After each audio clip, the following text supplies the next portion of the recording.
Hello दोस्तों, स्वागत करता हूं आप सभी का आपके अपने परिवार दीक्षित एजुकेशन अड्डा पर। दोस्तों एक बार फिर हाजिर हो चुका हूं लेकर आप सभी के लिए मोस्ट इंपॉर्टेंट क्लास है।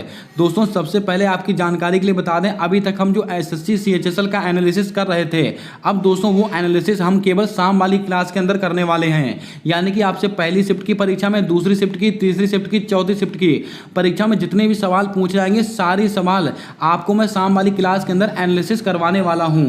लेकिन दोस्तों एसएससी सीएचएसएल में जैसे सवाल आपसे पूछे जा रहे हैं, उस सवालों पर आधारित नए सवाल मैं लेकर आया हूं जो आपकी आगामी परीक्षाओं के लिए मोस्ट इंपॉर्टेंट रहेंगे।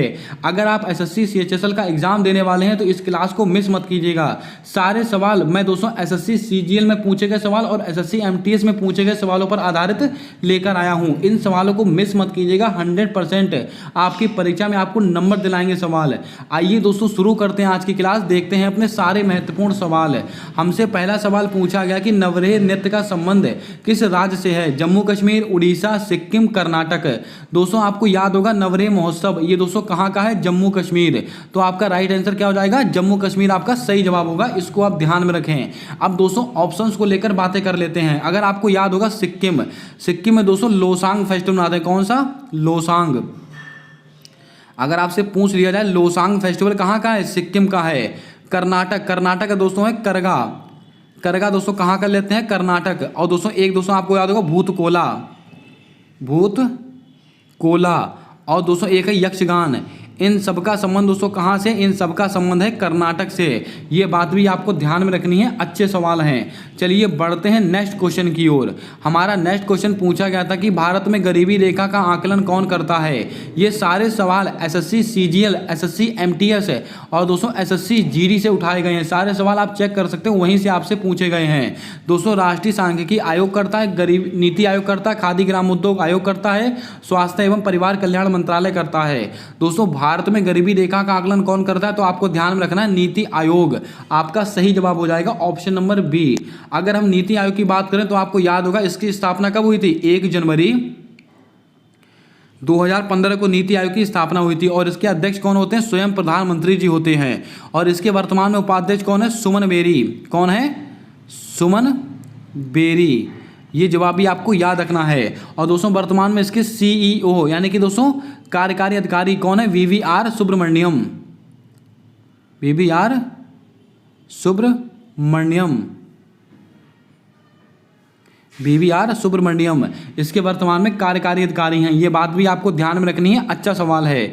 आइए चलते हैं नेक्स्ट क्वेश्चन की ओर। हमारा नेक्स्ट क्वेश्चन हमसे पूछा गया कि राउत नाचा नृत्य का संबंध किस राज्य से है? झारखंड, छत्तीसगढ़, कर्नाटक, गोवा। दोस्तों आपको बता दें राउत नाचा नृत्य का संबंध किस राज्य से है, तो आपको नोट करके रखना है। इसका राइट आंसर हो जाएगा छत्तीसगढ़। ये छत्तीसगढ़ का बहुत ही फेमस नृत्य है। और छत्तीसगढ़ का दोस्तों आपको याद होगा पंथी लोक नृत्य कहाँ का? ये भी छत्तीसगढ़ का है। और पंडवानी लोक नृत्य कहाँ का? ये भी छत्तीसगढ़ का है। और इसकी फेमस कलाकार कौन है पंडवानी की? Teejan Bai.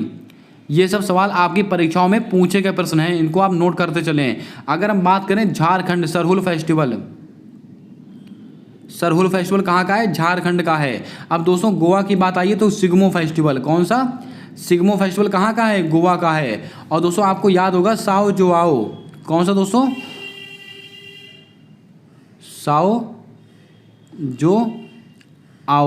Sao Joao festival कहाँ का? ये भी गोवा का है।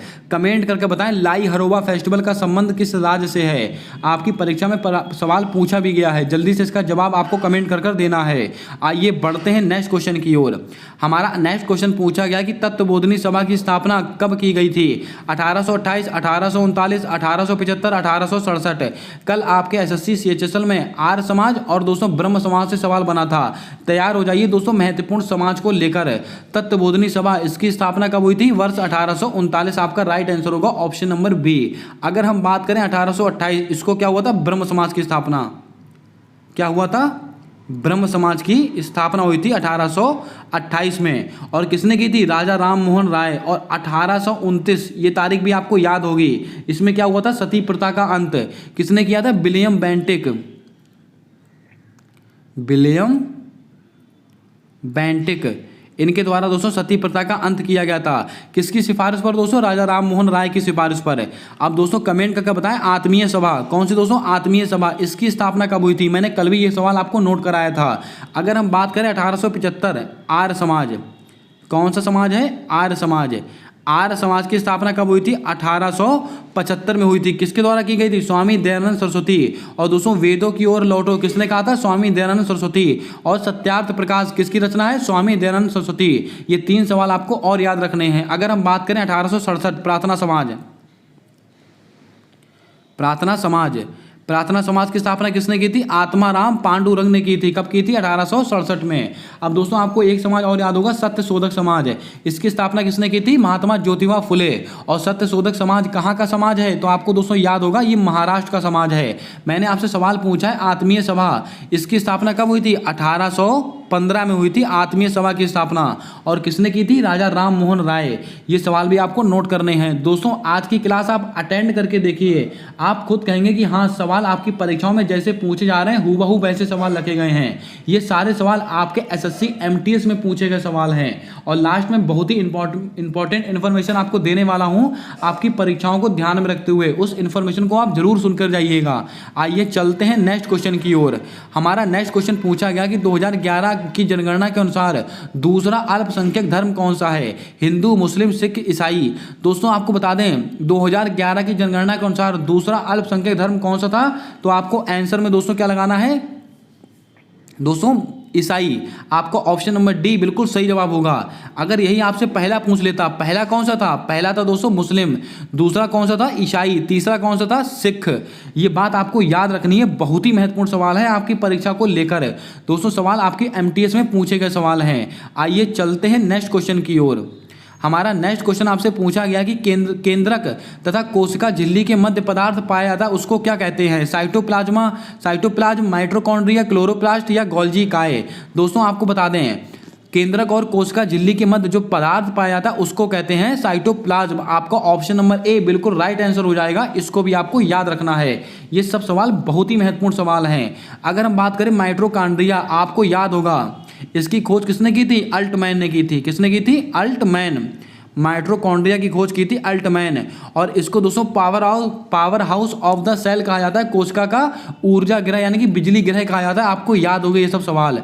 अगर हम बात करें गोल्जी काय, इसकी खोज किसने की थी? Camillo Golgi. कैमिलो गोल्जी, इसकी खोज किसने की थी? कैमिलो गोल्जी ने की थी गोल्जी काय की खोज। ये बात भी आपको ध्यान में रखनी है। अगर आप क्लास को पहली बार देख रहे हो तो क्लास को लाइक कर दें, चैनल पर नए हो तो चैनल को सब्सक्राइब कर बेल वाला आइकन ध्यान से दबा लें ताकि आने वाली क्लासेस के अपडेट्स आप तक आसानी से पहुंचते रहें। और अपने दोस्तों तक जरूर इस क्लास को शेयर कर दें जिसका भी भविष्य में कोई सा भी एग्जाम है।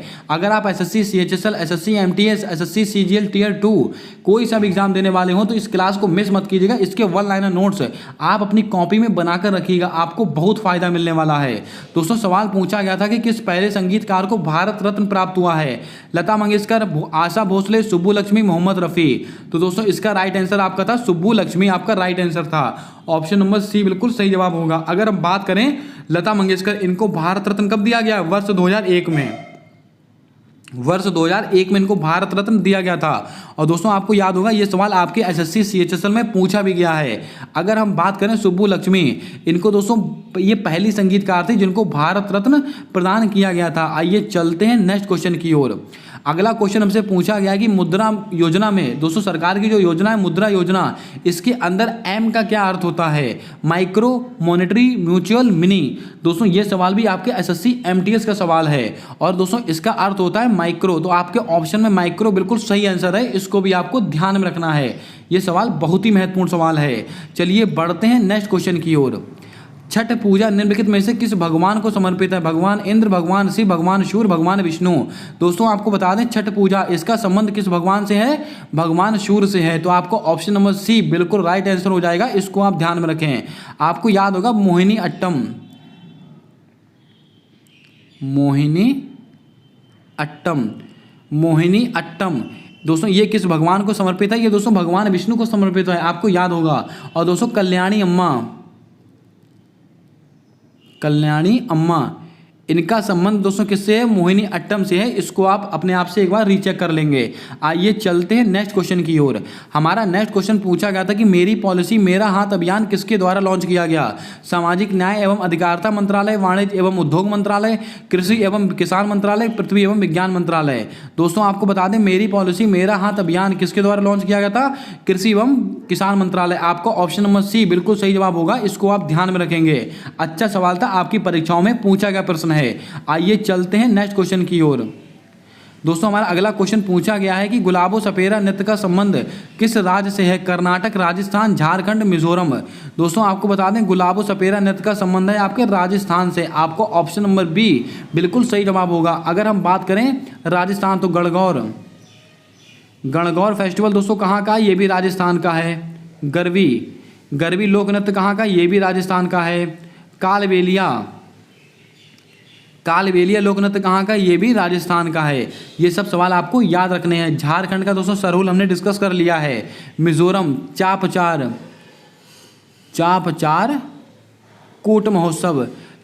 कूट महोत्सव कहाँ का? ये मिजोरम का है। इसको आप ध्यान में रखें।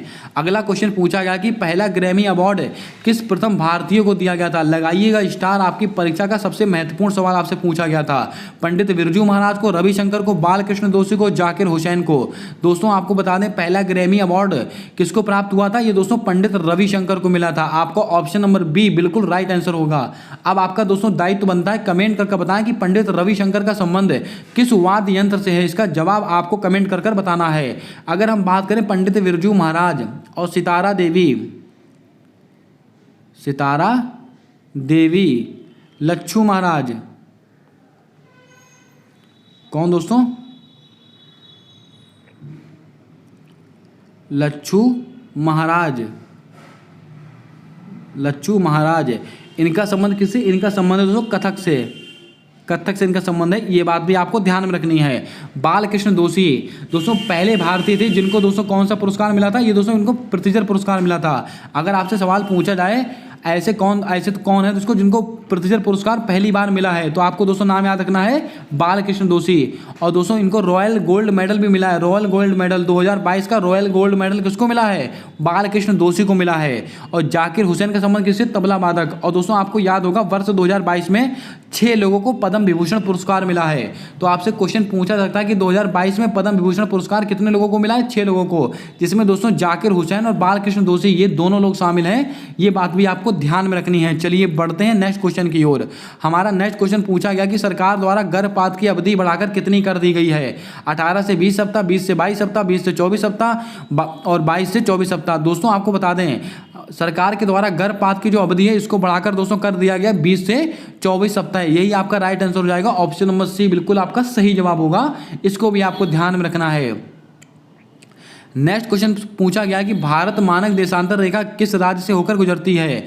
छत्तीसगढ़, उड़ीसा, आंध्र प्रदेश, उपरोक्त तो सभी। दोस्तों आपको बता दें, भारत मानक देशांतर रेखा ये कौन कौन से राज्यों से होकर गुजरती है? ये छत्तीसगढ़ से भी गुजरती है, उड़ीसा से भी, मध्य प्रदेश से भी और उत्तर प्रदेश से भी, और एक आपका मध्य प्रदेश। इन 5 राज्यों से होकर गुजरती है। तो आपका आंसर क्या हो जाएगा? ऑप्शन नंबर डी बिल्कुल सही जवाब होगा। इन सवालों को आप नोट करके रखें।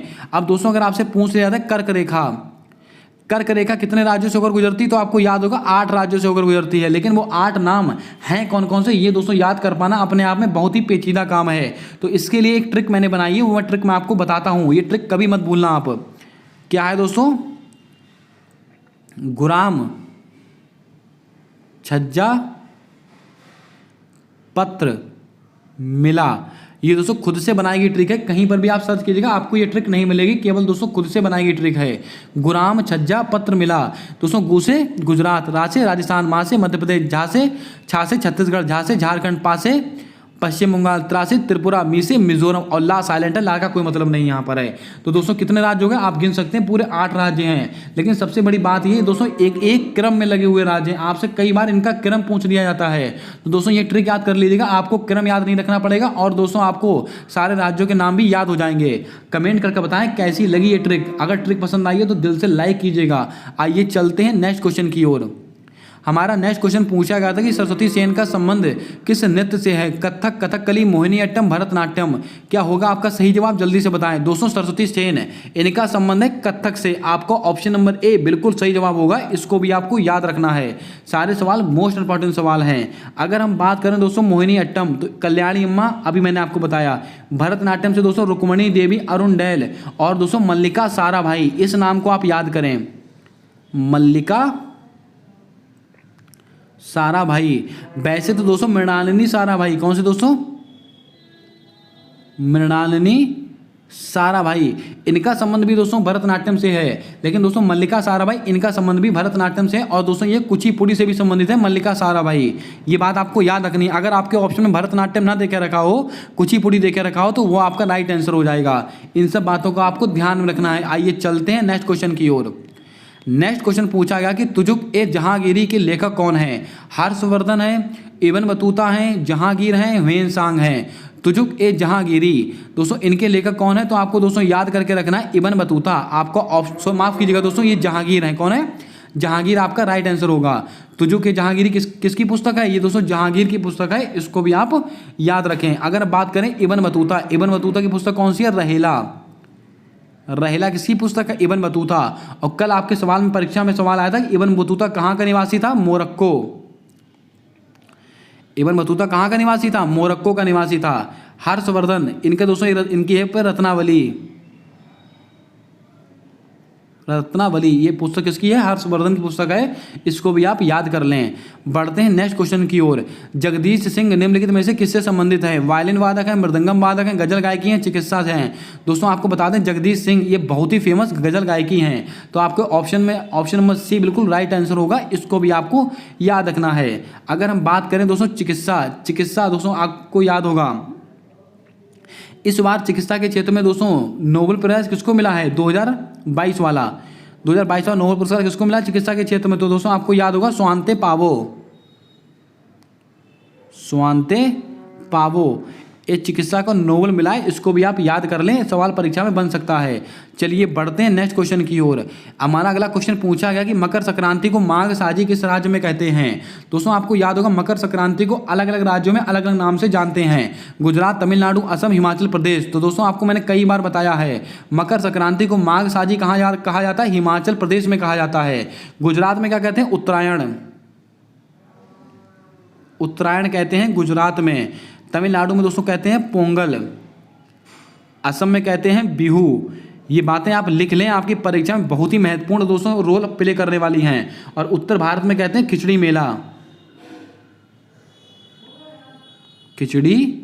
मेला। ये सब बातें आपको याद रखनी है, आपकी परीक्षाओं में सवाल पूछे गए हैं, एसएससी एमटीएस के सवाल हैं सारे के सारे। आइए चलते हैं नेक्स्ट क्वेश्चन की ओर। एक क्वेश्चन पूछा गया था कि 2011 की जनगणना में सर्वाधिक जनसंख्या घनत्व किस राज्य का है? कल दोस्तों आपसे पूछा गया था कि 2011 की जनगणना के अनुसार सबसे कम लिंगानुपात किस राज्य का? ये सवाल कल आपकी परीक्षा में पूछा गया था। दोस्तों आपको बता दें 2011 की जनगणना के अनुसार सबसे अधिक जनसंख्या घनत्व किस राज्य का है? तो आपको याद रखना ये बिहार आपका राइट आंसर होगा। सबसे अधिक जनसंख्या घनत्व पूछे तो बिहार है, लेकिन सबसे कम जनसंख्या घनत्व अगर आपसे पूछे तो अरुणाचल प्रदेश है। अगर आपसे क्वेश्चन पूछे कि 2011 की जनगणना के अनुसार सबसे कम जनसंख्या घनत्व किस राज्य का है? अरुणाचल प्रदेश। सबसे अधिक जनसंख्या घनत्व कहाँ का है? बिहार का। और सबसे अधिक जनसंख्या घनत्व किस केंद्र शासित प्रदेश का है? तो आपको जवाब देना है नई दिल्ली। ये बात आपको मोस्ट इंपॉर्टेंट में याद रखनी है। अब दोस्तों हरियाणा की बात आई तो दोस्तों कल सवाल क्या पूछा गया था? 2011 की जनगणना के अनुसार सबसे कम लिंगानुपात दोस्तों कहाँ का है? हरियाणा का। सबसे कम लिंगानुपात दोस्तों कहाँ का? हरियाणा का। और अधिक लिंगानुपात दोस्तों कहाँ का है? तो दोस्तों कल का आंसर था केरल का। कहाँ का? केरल का लिंगानुपात अधिक है। ये बातें आपको याद रखनी है। और लिटरेसी के मामले में दोस्तों केरल पहले स्थान पे है और अंतिम स्थान पर बिहार है, बच्चे को पता है। चलिए बढ़ते हैं नेक्स्ट क्वेश्चन की ओर। दोस्तों नेक्स्ट क्वेश्चन पूछा गया था कि निम्नलिखित में से कौन सी पुस्तक अबुल फजल की है? मोस्ट इंपॉर्टेंट सवाल रहेगा आपकी परीक्षा को लेकर। अकबरनामा, आईने अकबरी, तारीख फिरोज शाही या ए और बी दोनों? दोस्तों आपको बता दें निम्नलिखित में से अबुल फजल की पुस्तक कौन कौन सी? अकबरनामा और आईने अकबरी। ये दो ऐसी पुस्तकें हैं जो परीक्षाओं में मोस्ट रिपीटेड बार पूछी गई हैं। तो आपके ऑप्शन में ए और बी दोनों दे के रखा है, यही आपका राइट आंसर होगा। दोस्तों ये सवाल है तारीख फिरोज शाही, ये दोस्तों किसकी है? जियाउद्दीन बर्नी।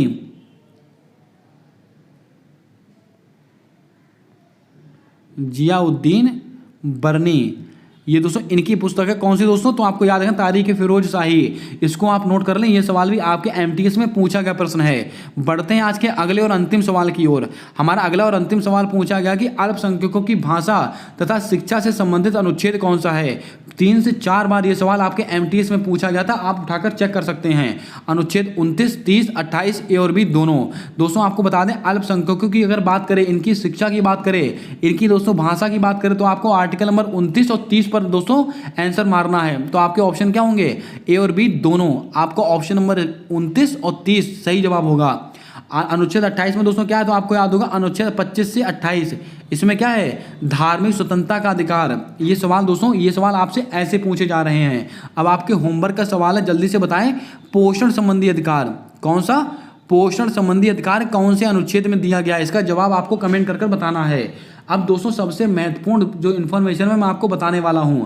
अगर दोस्तों आपका भविष्य में एसएससी एमटीएस, एसएससी सीजीएल या एसएससी सीजीएल टियर 2 कोई सा भी एक दिवसीय एग्जाम है, उसके लिए दोस्तों मैं जो ब्रह्मास्त्र सीरीज शुरू करने वाला हूं 10 अगस्त के बाद से, यानी कि दोस्तों कल या परसों से, उसमें आप कमेंट करके बताएं क्या एसएससी एमटीएस की शिफ्टों में जितने सवाल आपसे पूछे गए थे, सबसे पहले उन सवालों को कवर किया जाना चाहिए कि नहीं। मैं सोच रहा हूं सबसे पहले वो सवाल कवर किए जाएं जो आपके एसएससी एमटीएस है या दोस्तों एसएससी सीजीएल में अभी हाल ही में जो परीक्षा हुई है उसमें पूछे गए हैं। सबसे पहले वो सवाल कवर किए जाएं और उनके साथ ही साथ कुछ नए सवाल, कुछ महत्वपूर्ण फैक्ट आपको बताए जाएं। आपको कमेंट करके बताना है कि वो सीरीज शुरू होनी चाहिए क्या दोस्तों, वो एमटीएस के सवाल इसमें इंक्लूड करने चाहिए कि नहीं। इसका जवाब आपको कमेंट करके बताना है। और दोस्तों आपकी जानकारी के लिए बता दें, ये पहले शिफ्ट, दूसरी शिफ्ट, तीसरी शिफ्ट, इसका दोस्तों अलग अलग एनालिसिस मैं क्यों नहीं करवा रहा हूं, क्योंकि दोस्तों 1 से 2 ही सवाल ऐसे होते हैं जो ऑथेंटिक पता लग पाते हैं। तो दोस्तों उनका दोस्तों आपका टाइम खराब करने का कोई मतलब नहीं बनता है। आपका टाइम बहुत ही कीमती है। जितने समय में आप एनालिसिस देखेंगे उतने समय में आप अच्छी तैयारी कर सकते हैं। दोस्तों पूरे दिन में एसएससी सीजीएल की परीक्षा में जो भी आज सवाल पूछे जाएंगे वो सारे सवाल मैं शाम को एक क्लास के अंदर विद एक्स्ट्रा फैक्ट के साथ आपको बता दूंगा और उसका एक सटीक एनालिसिस आपको करा दूंगा। कमेंट कर आपको बताना है क्या यह दोस्तों ऐसा करना चाहिए कि नहीं। अगर आपको क्लास पसंद आई तो क्लास को लाइक जरूर कर दें। चैनल पर नए हो तो चैनल को सब्सक्राइब कर बेल वाला आइकन ध्यान से दबा लें ताकि आने वाली क्लासेस के अपडेट्स आप तक आसानी से पहुंचते रहें। मिलते हैं आने वाली अगली क्लास के अंदर, तब तक के लिए जय हिंद, जय भारत दोस्तों।